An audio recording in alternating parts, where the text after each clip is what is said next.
राष्ट्रिय स्वतन्त्र पार्टीको उम्मेदवारहरू मैले चिनाउन प्रयास गरिरहेको छु। यसकै सिलसिलामा आज हामी 165 वटा निर्वाचन क्षेत्रमध्ये जुम्लामै जन्मिएकी, जुम्लाबाटै अहिले उम्मेदवार भएकी विनिता कठायतको कुरा गरौँ।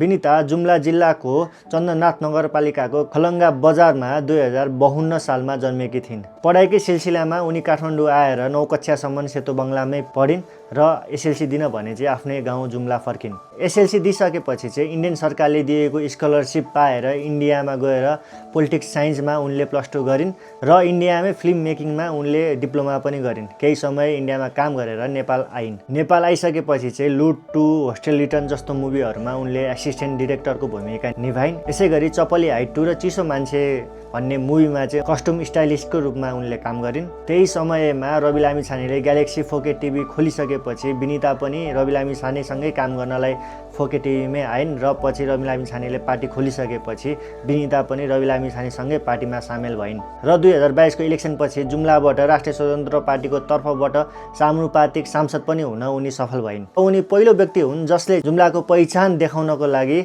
जुम्लाको पहिरन लगाएर पहिलोचोटि संसद भवनमा छिरेकी थिइन्। त्यसैगरी सांसद भइसकेपछि जुम्लाको समस्याको बारेमा, जुम्लालाई कसरी अगाडि बढाउन सकिन्छ भन्ने कुरामा निरन्तर संसदमा आफ्नो कुराहरू राख्दै आएकी थिइन् र जेनजीको आन्दोलनपछि सांसद पद गइसकेपछि पनि उनले निरन्तर आफ्नो जुम्लाको बारेमा कुराहरू, प्रश्नहरू, समस्याहरू मिडिया मार्फत कुरा अगाडि लिएर आइरहेकी थिइन्।